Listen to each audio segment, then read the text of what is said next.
कहते थे मनीष सिसोदिया की कार्रवाई हम पे नहीं हो सकती, कार्रवाई होगी और इन पे भी होगी।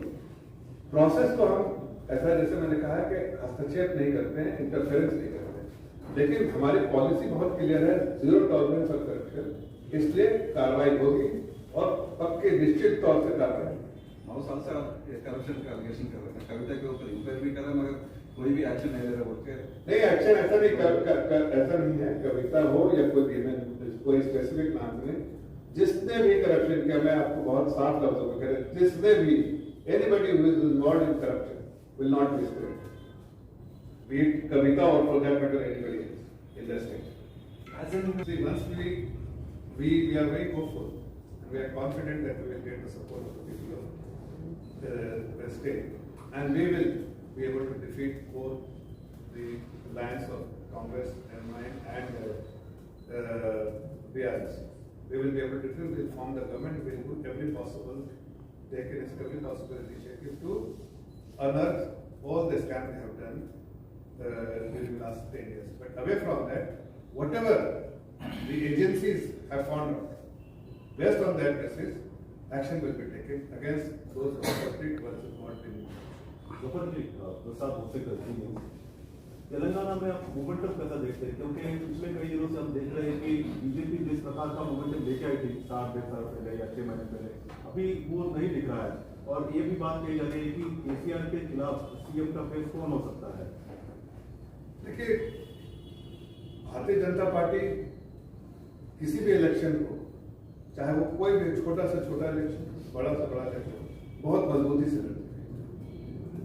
प्रदेश में जो इलेक्शन होगा उसको भी उतने ही मजबूती से हम लोग लड़ेंगे और मुझे पूरी उम्मीद है कि हम यहाँ अच्छे बहुमत से जीतेंगे। लेकिन जहाँ तक फेस का सवाल है, आपने देखा होगा भारतीय जनता पार्टी अलग अलग तरह से जो एक्सपेरिमेंट करती है, किसी स्टेट में वो देते हैं ना, किसी स्टेट में नहीं देते हैं ना, और जब स्टेट जब जीत के आते हैं तो फिर सबके सहमति से जो नाम होता है उसको ही central election committee and parliamentary board उसको डिसाइड करती है। तो वो दोनों चीजें या तो पहले डिसाइड करती है, बाद में डिसाइड करेंगे, लेकिन जो भी डिसाइड होता है उसके बारे में जानकारी मीडिया को बराबर देंगे। So Swami from Times now, आप अभी जांच के बारे में बात कर रहे थे, you speaking about investigation. So Robert Vadra के जो मनी लॉन्ड्रिंग केस में ईडी एंटिसिपेटेड बेल को चैलेंज किया है, इस पे आप कैसा देखते हैं? मतलब और ट्रबल कांग्रेस, मतलब आप बीआरएस की बात कर रहे थे, कांग्रेस की। See, this is an unholy alliance between corrupt parties. Everybody knows the kind of corruption Congress has done for several decades, and now for the last 1 decade, the rampant corruption which has been done by BRS. So all these political parties are deeply into corruption. We will take actions wherever possible, and particularly when you have asked about Robert Vadra, that case is being pursued by the agencies, and we have no, as I said earlier, we do not interfere. But of course, our intention is very clear that anybody who is indulging in corruption will not be spared. Coming back to the question of Kavita, ARS MLC Kavita, you had said that Kavita is fully involved in the liquor scam. Action will be taken. On what basis are you saying that she is fully involved? See, whatever She's only been questioned by the ED, and I'm sure none of us know what questions were asked and what answers were given. I think, as I said, that agencies does its own work. Government's intention should be known to agencies and the people of this state. Our intention is absolutely loud and clear, is known to everyone, both citizens and the agencies who are responsible for unearthing the scams. Whatever information which is publicly available, based on that and whatever information we have gathered, we have been able to gather, she is fully involved in the kind of support she has given, and she is the kind of way she has made, the structure she has been able to develop, and how she has made money is known to the agencies. It's a matter of time before she goes behind the bar. Sir, आपकी लड़ाई कांग्रेस से भी है, तो यहाँ के जो कांग्रेस के अध्यक्ष हैं रेवंत रेड्डी जी, पुलिस को थ्रेटन करते हुए एक स्टेटमेंट दिया है कि हम उनके कपड़े उतारेंगे हम पावर में आने के बाद। राहुल गांधी जी मोहब्बत की दुकान की बात करते हैं और नॉन वायलेंट लीडर्स के बारे में मल्लिकार्जुन की बात करते हैं, ये कैसे देखते हैं आप? देखिए, ये सब जो है रेवंत रेड्डी जी का इतिहास सबको मालूम है, प्रदेश के हर लोगों को इतिहास मालूम है और आगे आने वाले दिनों में वो पूरे तौर से एक्सपोज भी किए जाएंगे। लेकिन ये मोहब्बत की दुकान में कोई ग्राहक तो है नहीं, लेकिन लुटेरे बहुत हैं। इसलिए आगे आने वाले दिनों में आपको पता चलेगा कि प्रदेश में ऐसे लुटेरे जो हैं जिनका पेशा ही लुटने का रहा है, वो लोग जो है उसको एडमिनिस्ट्रेशन, चाहे वो सेंटर के हो और हमारी सरकार आने वाले स्टेट एडमिनिस्ट्रेशन, सख्ती से लुटे। जफर साहब, आप हैदराबाद में हैं और इसके अलावा किसी क्वेश्चन नहीं, आज दो ही फ्रेंड है। अच्छा, आप हैदराबाद में हैं और यहाँ पे मेन एक शख्स है असदुद्दीन ओवैसी। तो बीजेपी यहाँ पर, हालांकि नेशनल लेवल पर उनके साथ आपका नोक-झोंक रहता है, लेकिन तेलंगाना को लेकर कोई क्या स्ट्रैटेजी रहेगी? देखिए, जैसा मैंने कहा कि असदुद्दीन ओवैसी जिनकी पार्टी है एमआईएम, बीआरएस और कांग्रेस, इन तीनों का अलायंस है। हम तीनों के अलायंस के खिलाफ लड़ रहे हैं। जनता जानती है कि तीनों का अलायंस जो है बहुत अनहोली अलायंस है। ये टैसिट अंडरस्टैंडिंग जो है वो जनता के हितों के खिलाफ है, इसलिए हमारी लड़ाई तीनों से है। और आप जब हमारा कैंपेन शुरू होगा तो उसमें आपको इस बात की झलक दिखेगी कि हर लोगों को अकाउंटेबल किया जाएगा। अकाउंटेबिलिटी सबके प्रदेश की जनता के सामने दिख रहा है। आप कह रहे हैं कि बीआरएस, एमआईएम और कांग्रेस का अलायंस है, लेकिन कांग्रेस पार्टी ये कहती है कि बीजेपी और बीआरएस का अलायंस चलता है। आप इसको किस तरह से देखते हैं? आपके सामने है, पार्लियामेंट में देखिए वोटिंग किसने किसके फेवर में किया, हमारे फेवर में किया। बीआरएस ने जो वो अलायंस ने, कांग्रेस ने जो कॉल दिया, कांग्रेस के सपोर्ट में हिमायती के तौर पर खड़े। लेकिन वो तो सिर्फ पार्लियामेंट में, स्टेट की बात कर, हर जगह पर, यहाँ पर भी उनकी अंडरस्टैंडिंग हमें मालूम है। वो पोस्ट पोल अलायंस करेंगे कि प्री पोल अलायंस करेंगे, इस पे इनकी चर्चा चल रही है। अभी किस लेवल पर चर्चा चल रही है मैं नहीं जानता, लेकिन इतना जरूर है कि दो साथ रहना है, दोनों ने एक दूसरे का दामन थाम कर रखा है और इसका जिंदा मिसाल पार्लियामेंट में सबके सामने आ गया। पार्लियामेंट में अगर वो ऐसे बिल के खिलाफ खड़े रहते तो समझ में आता, लेकिन वो तो साथ खड़े रहे, बल्कि इतने खड़े नहीं रहे पार्लियामेंट में, उनके साथ सोते भी वहां पर जितना जो डिस्ट्रप्शन में सबसे बड़े सारे उनके एमपी साथ थे, उनके साथ होके आपने देखा होगा बीतल के सारे बीआरएस के एमपी स्टेट वॉकआउट भी किया है, साथ में डिस्ट्रप्शन भी करने में साथ पूरे बेल्ट में जाने के सामने भी और स्लोगन देने में भी उनके साथ है। तो इससे ज्यादा क्या आपको प्रूफ चाहिए कि दे आर टुगेदर? लेकिन बीआरएस तो कहती है कि वो ना इंडिया के साथ है ना एनडीए के साथ है। देखिए, बीआरएस के पास कहने के लिए कुछ बचा नहीं, प्रदेश की जनता समझ चुकी है कि प्रदेश को लूटने के लिए। तो बीआरएस जब ऐसा कहे तो उनसे पूछिए भाई आपके मैनिफेस्टो में जो आपने कहा था वो कहाँ पर रख गया है, उनसे सवाल आप कीजिए। उनसे सवाल करना चाहिए जितने सारे जो करप्शन किए हैं, भूमि लैंड में जो करप्शन किया है, लैंड यूज को जिस तरह से उन्होंने, state is able to attract more and more FDI, more and more developmental works, more and more job creation. The law and order should be extremely good, and people of the state should feel happy. They should see the growth, and they should feel safe and secure. Is something which will be able to do. Zafar साहब, आपने minorities की बात कही, तो क्या आपके जो कई लीडर हैं, नाम नहीं लूँगा, अधिकारियों को, चीफ मिनिस्टर को और कई नेताओं को के नाम के आगे मुस्लिम प्रीफिक्स या सफिक्स लगा के बात करते हैं, तो क्या वो चीज़ सही है? आप माइनॉरिटी के वेलफेयर की बात करें तो माइनॉरिटी का ऑनर भी तो कुछ होता है। नहीं, बिल्कुल होना चाहिए, चाहे वो कोई भी समाज से आता हो, कोई भी किसी में भी आस्था रखता हो। हमारी पार्टी सबका मान सम्मान, इसीलिए हमारा स्लोगन है कि सबका साथ, सबका विकास, सबके लिए प्रयास। लेकिन कुछ पॉलिटिकल पार्टीज है, इसीलिए मैंने कहा कि जो ये नासूर की तरह आते थे, प्रधानमंत्री जी ने कहा कि ये लोग दीमक की तरह है, they are menace for the society, is policy of appeasement, and this is what they resort to. They try to appease a section of the society, in particular the Muslim society, and who get the benefit? None of the Muslim community. But it is only the political party political parties who get the benefit because they Muslim population votes for them. But now they stand exposed. Muslim community have understood that they have always been misled, used as a vote bank, but never been the beneficiary. So they have now chosen to vote based on the candidate they see, the policy and framework they see, and the performance they see. And they have been able to demonstrate a performance where they have safeguarded the interests of the minority. इसी से आगे एक और सवाल है मेरा, और अंतिम सवाल है, माइनॉरिटी से ही रिलेटेड है। जो मुंबई जयपुर जो ट्रेन में हुआ हादसा, जो एक गलत हुआ, दुर्भाग्यपूर्ण है और कड़ी से कड़ी निंदा करनी चाहिए और उसको सजा देनी। सवाल मेरा पूरा नहीं हुआ था। क्या आपको नहीं लगता है कि मेजॉरिटी कम्युनिटी में भी रेडिकलाइजेशन जैसी चीजें हो रही हैं, उसको रोकने के लिए कुछ करना चाहिए? नहीं, बिल्कुल। देखिए, कोई भी तरह के समाज में कोई भी गलत काम हो रहा है जो सिविल सोसाइटी के खिलाफ हो, उस पर कार्रवाई होनी चाहिए। आदरणीय प्रधानमंत्री जी ने इस पर कहा भी, आप शायद याद हो, उन्होंने कहा कि these are anti-social elements and they need to be dealt sternly, they need to be punished, and our government is doing that. Thank you very much. वो ना इंडिया के साथ है ना इंडिया के साथ है। देखिए, बीआरएस के पास कहने के लिए कुछ बचा है। प्रदेश की जनता समझ चुकी है कि प्रदेश को लूटने के लिए। तो बीआरएस जब ऐसा कहे तो उनसे पूछिए कि आपके मैनिफेस्टो में जो आपने कहा था वो कहाँ से रख गया है।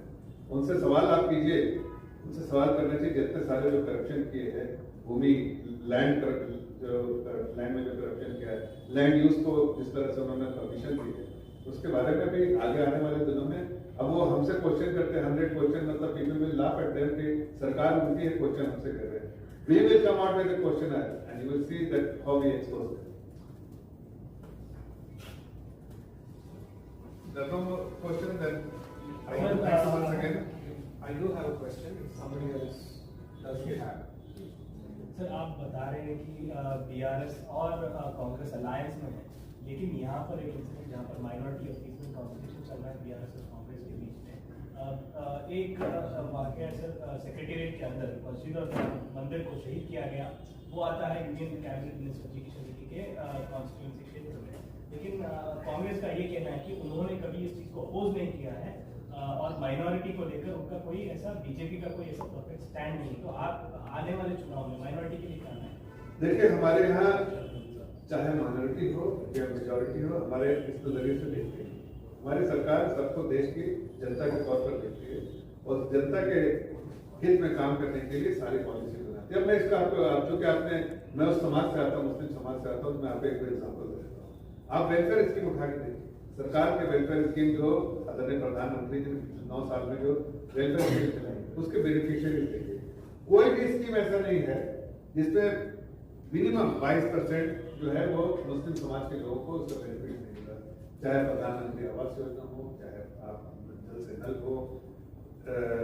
से जल हो, या फिर आप आयुष्मान भारत स्कीम हो, जितने भी स्कीम उठाएंगे, 315 स्कीम है, उस सब 15 स्कीम उठा के देखिए, उसके बेनिफिशियरी के डिटेल उठा के देखिए कि हमने बिना भेदभाव के हमने सबको जो है जो बेनिफिशियरी हो सकते थे उसमें सबसे बड़े beneficiary.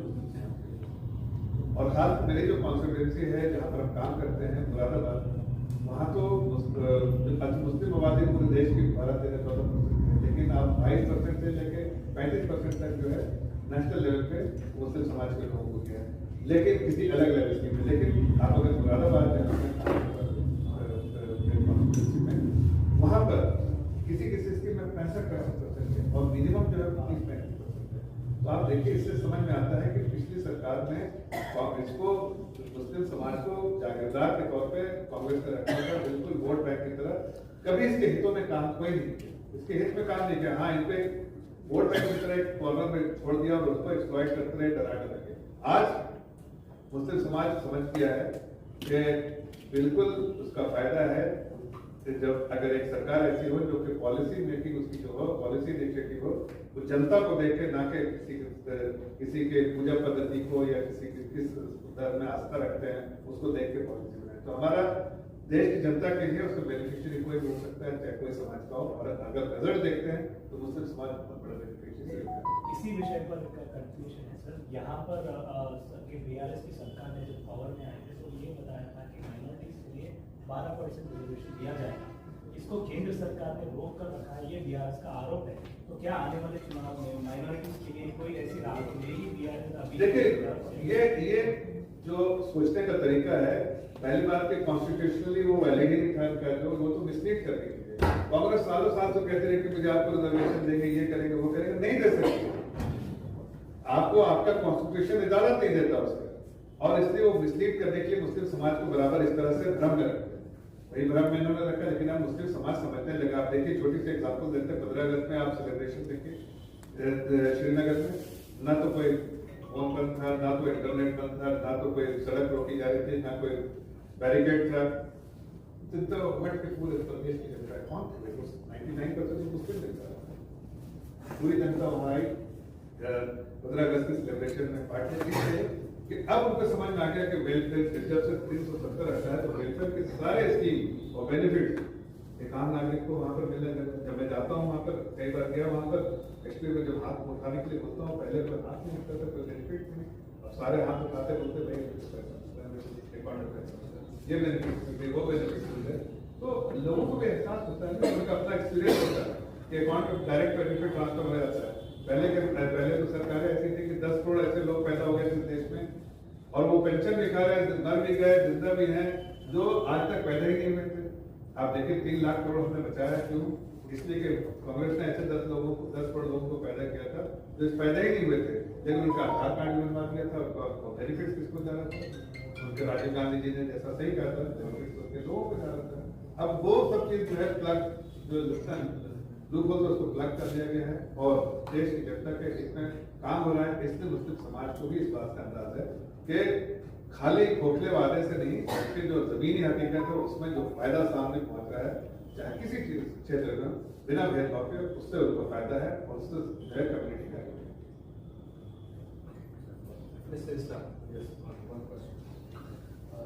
This is something I asked earlier also, your colleagues here, my colleagues. What is BJP's vision for Telangana? TRS had a vision.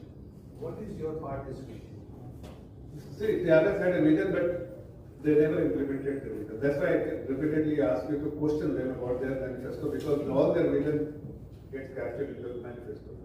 And in their manifesto, they have not been able to deliver it. It's a manifesto which they only use to mislead the people of state, but they have never delivered. But our policy is very clear.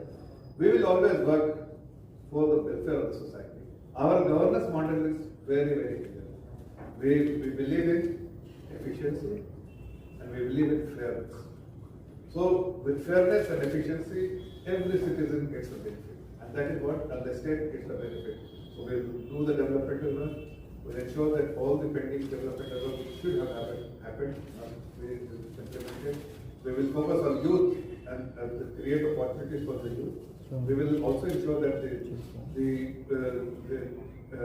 women empowerment, whatever initiative we can take for the women empowerment, every section of the society, and all these scams that are happening in Islamic scams, that will get addressed, because youth and students particularly, they are very, very unhappy because time and again some kind of scam is happening around their exams. So we will address everything so that the state is able to attract more and more FDI, more and more developmental work, so more and more job creation. The law and order should be extremely good, and people of the state should feel happy. They should see the growth, and they should feel safe and secure. Is something which will be able to do. Zafar साहब, आपने minorities की बात कही, तो क्या आपके जो कई लीडर हैं, नाम नहीं लूँगा, अधिकारियों को, चीफ मिनिस्टर को और कई नेताओं को के नाम के आगे मुस्लिम प्रीफिक्स या सफिक्स लगा के बात करते हैं, तो क्या वो चीज़ सही है? आप माइनॉरिटी के वेलफेयर की बात करें तो माइनॉरिटी का ऑनर भी तो कुछ होता है। नहीं, बिल्कुल होना चाहिए, चाहे वो कोई भी समाज से आता हो, कोई भी किसी में भी आस्था रखता हो। हमारी पार्टी सबका